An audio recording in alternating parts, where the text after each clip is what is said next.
En France, c'est aujourd'hui, Damien, la journée de commémoration du génocide arménien. Oui, la première journée de ce genre, annoncée récemment par Emmanuel Macron. Le 24 avril commémore la rafle d'intellectuels arméniens assassinés en 1915 à Constantinople. Près d'1,5 million d'Arméniens ont été tués de manière systématique par les troupes de l'Empire ottoman pendant la Première Guerre mondiale.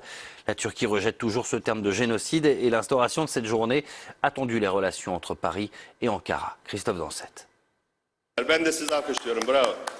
C'était il y a quelques jours, le ministre des Affaires étrangères turc en discussion musclée avec une députée française. Visiblement très énervé, il s'en prend à l'histoire de France. Concernant les faits de génocide, la France est bien le dernier pays à pouvoir nous donner des leçons. Parce que nous n'allons jamais oublier ce qu'il s'est passé au Rwanda ou en Algérie. La France devrait plutôt regarder en face les pages sombres de son histoire et arrêter de donner des leçons à la Turquie. La veille, la loi instaurant une journée nationale annuelle de commémoration du génocide arménien est parue au journal officiel en France. Une promesse d'Emmanuel Macron avant son élection qu'il avait confirmée il y a quelques mois. Ce pays qui, par la voix de Clémenceau, d'Anatole France, de Jean Jaurès, dénonça parmi les premiers la traque assassine du peuple arménien dans l'Empire ottoman, qui, dès 1915, nomma le génocide pour ce qu'il était. Un crime contre l'humanité et contre la civilisation. Il y a 18 ans, la France avait déjà été le premier pays à reconnaître la mort systématiquement organisée par les autorités ottomanes d'au moins 1 200 000 Arméniens en 1915 comme un génocide. Une décision qui à l'époque déjà avait suscité la colère d'Ankara.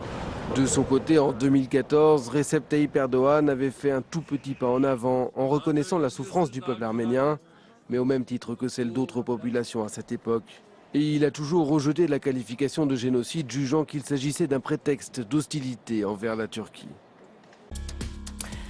L'invité de Paris Direct aujourd'hui, c'est vous, Raymond Kevorkian, bonjour. Bonjour. Merci d'être là. Vous êtes historien, professeur, spécialiste de la question des génocides. Votre livre sur le génocide des Arméniens, qui est sorti il y a quelques années, reste une référence. Vous êtes par ailleurs membre de la commission mise sur pied par le président Macron, chargée d'évaluer le rôle de la France dans le génocide rwandais en 1994. On y reviendra tout à l'heure. Nous sommes donc le 24 avril. Pour la première fois, la France commémore officiellement le génocide des Arméniens. 1,5 million de personnes assassinées entre 1915 et 1916. C'était une promesse de campagne d'Emmanuel Macron. J'imagine que c'est un jour très particulier. Oui, effectivement, j'ai eu des échos notamment de province où ce sont les préfets qui organisent donc les commémorations par exemple à Lyon, à Marseille, etc. Oui, c'est nouveau. Ce 24 avril 1915, c'est l'histoire qui bascule. On va peut-être rappeler, pour ceux qui ne connaissent pas l'histoire, ce qui s'est passé ce jour-là. Ce jour-là, en fait, on arrête les élites arméniennes à Istanbul, à Constantinople, dans la capitale, mais également dans les villes de province. Et c'est un des premiers éléments préparatifs de la déportation et après de l'extermination des populations arméniennes civiles dans l'Empire ottoman. Voilà, dans les mois qui vont suivre, après cette rafle du 24 avril, les populations arméniennes sont prises systématiquement pour cible sur l'ensemble du territoire. Comment va se passer ce génocide ? On a évoqué les élites, mais préalablement, on avait également éliminé la plupart des conscrits, c'est-à-dire des 20-40 ans qui étaient intégrés à l'armée ottomane, donc les forces vives. Et après l'arrestation des élites, on va cibler les hommes adultes qui restaient encore dans les foyers. Et à partir du mois de mai 1915, on va déporter en 306 convois. On a maintenant des détails sur chacun d'entre eux, les dates de départ, le nombre d'individus, les parcours. On va les déporter vers le sud et on va se servir en fait de ces déportations pour on va dire les éliminer en partie sur la route, et il va y avoir une sorte de sélection naturelle.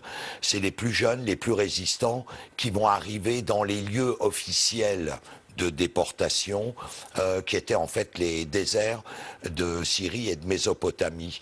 Au cours de ces dernières années, on a entendu parler de Raqqa, de Deir Zor.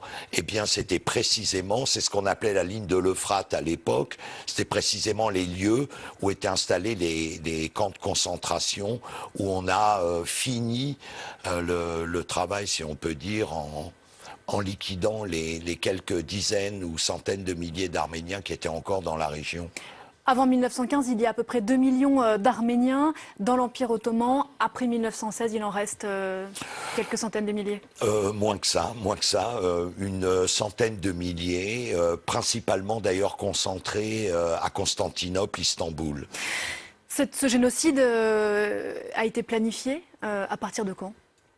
Alors, c'est encore en débat, mais probablement la décision d'exterminer a été prise à la toute fin de 1914 et le lancement des opérations a été décidé en février ou mars 1915. Au nom de quoi les Arméniens ont été déportés ? Au nom de quoi? Au nom d'une maladie qui a irrigué toute l'Europe, qui s'appelle le nationalisme et l'obsession déjà de purifier la nation. Hein. On passe d'un système impérial, donc multiculturel, pluriethnique, on veut créer un État-nation turc. Et tout le problème réside là. Dans cette logique, il y a déjà une idée, plus qu'une idée, une volonté d'exclusion des corps, hein, je ne parle même plus de groupes, mais des corps étrangers, des microbes. On emploie ce terme aussi à l'époque. On rappelle que les Arméniens sont des chrétiens. Dans l'immédiat après-guerre, donc ce génocide intervient à un moment d'un changement effectivement, d'une bascule de l'histoire, c'est les dernières années de l'Empire ottoman. Il y a eu un semblant de justice juste après la guerre ? Oui. Un début de quelque chose? Alors, en fait, on préparait tout simplement les traités de paix. Après Versailles, on a voulu préparer le traité de Sèvres, qui a été signé à l'été 1920. Et ce traité, en fait, prévoyait la création d'une Arménie indépendante et surtout que les rescapés arméniens puissent se concentrer sur un territoire où ils auraient été à l'abri en fait des prédations de l'État turc. Et puis Atatürk est arrivé et il a amnistié les responsables de ce génocide. Atatürk est venu comme un sauveur, hein, on l'appelle le père de la Turquie. Effectivement, il reprend en main l'essentiel des cadres du comité Union et Progrès. C'est le régime qui a procédé à l'extermination des Arméniens. L'essentiel de ses ministres sont eux-mêmes issus du comité Union et Progrès et sont pour certains des criminels avérés. Par exemple, le préfet d'Alep va devenir ministre de l'Intérieur ou président du Parlement de Turquie dans les années d'après-guerre. Pourquoi est-ce qu'il a fallu autant de temps pour reconnaître ce génocide? Est-ce que la mémoire de l'Holocauste, notamment, a été trop forte pendant trop longtemps? Écoutez, il me semble que précisément l'expérience internationale consécutive aux violences contre les civils pendant la Première Guerre a eu un impact direct sur l'attitude des grandes puissances à la fin de la Deuxième Guerre pour créer Nuremberg. Ça me paraît évident. Le cas arménien, en fait, c'est un échec international, une tentative de mettre en œuvre une justice internationale qui a échoué dans un contexte d'après-guerre où la France est à genoux après les pertes énormes qu'elle a subies pendant l'Angleterre un peu la même chose. Parce que des alertes, il y en a eu. Le génocide a été documenté assez rapidement. Très vite. Dès le mois de mai 1915, on parle pour la première fois de crimes contre l'humanité et on parle de responsabilité individuelle des cadres du comité central jeune turc. La Turquie a présenté ses condoléances il y a quelques années, en 2014, je crois. Elle a, à ce jour, toujours refusé d'utiliser le mot génocide. À quel titre ? Oui, alors le terme condoléance, je pense, c'était une stratégie et un vocabulaire qui avait été suggéré par l'ancien ministre des Affaires étrangères, puis Premier ministre turc, Davutoglu, et qui avait été reprise donc par Erdogan, mais qui mettait en parallèle victimes arméniennes et victimes turques, donc qui relativisait les événements, et on peut se douter que l'utilisation du terme génocide était inconcevable. Ce que la Turquie Oui. n'accepte pas à ce stade, Oui. c'est la dimension de la planification notamment et la volonté exterminatrice à l'époque, c'est ça? Oui, moi je dirais tout simplement que la Turquie qui continue à faire porter des noms de rues, d'écoles aux criminels qui ont commis cet acte, n'arrive pas encore à assumer son histoire, l'État turc. Parce que la société civile turque, elle, a ouvert le débat. Alors, en tout cas, il y a, j'ai des collègues par exemple, notamment d'universités privées d'Istanbul, qui se sont vraiment accaparés le sujet. Et actuellement, on a un nombre de chercheurs, d'historiens turcs qui travaillent sur 1915 considérable. La France commémore aujourd'hui dans cette journée nationale cette mémoire du génocide. On parle beaucoup de la Turquie. En réalité, il y a très peu de pays dans le monde qui suivent la France, enfin qui reconnaissent officiellement ce génocide. Comment l'expliquer? Alors, on peut certes l'expliquer par une présence de citoyens français d'ascendance arménienne, bien entendu, mais je crois que ça va un petit peu plus loin. Finalement, ces phénomènes de violence de masse, on a vécu au cours du XXe siècle 3 génocides. Le Rwanda, en 1994, a eu un impact direct à réactualiser en quelque sorte les génocides précédents en montrant qu'il y a des dangers. En prenant cette position officielle, je pense que quelque part la France rend service aussi au travail de prévention qu'il faut mener dans les instances internationales, mais aussi dans l'éducation des citoyens. Il faut que nos citoyens soient des citoyens responsables qui aient conscience de ce que signifient les violences de masse et qu'ils soient en mesure d'assurer leur responsabilité de citoyen dans ces circonstances. Précisément, la France peine aujourd'hui à reconnaître sa responsabilité dans le génocide au Rwanda.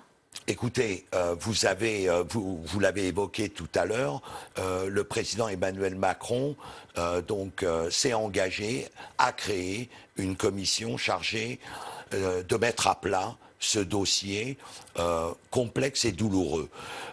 Donc on a les historiens, les chercheurs ont une responsabilité à poser le dossier et à donner, je pense, dans 2 ans, des conclusions objectives sur ce qui s'est passé. Sans lumière sur un sujet comme celui-ci, on ne peut pas faire histoire. Oui, j'évoquais tout à l'heure l'obligation pour la Turquie d'assumer son passé, ses responsabilités.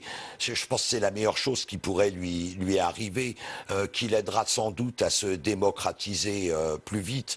Dans le cas français, évidemment, on n'est pas dans le même cas de figure, mais pour bâtir l'avenir, on a besoin effectivement d'une mise à plat et d'assumer son passé s'il faut l'assumer. J'ajoute que l'Allemagne a reconnu en 2015 une part de responsabilité dans le génocide arménien. Merci beaucoup Raymond Kevorkian d'être venu ce matin sur le plateau de Paris Direct et je renvoie à votre livre qui reste une référence, qui est sorti en 2006, je crois, le génocide des Arméniens chez Odile Jacob, me semble-t-il. Belle journée à vous. L'info continue dans Paris Direct juste après la pause avec Damien Coquet. À tout de suite.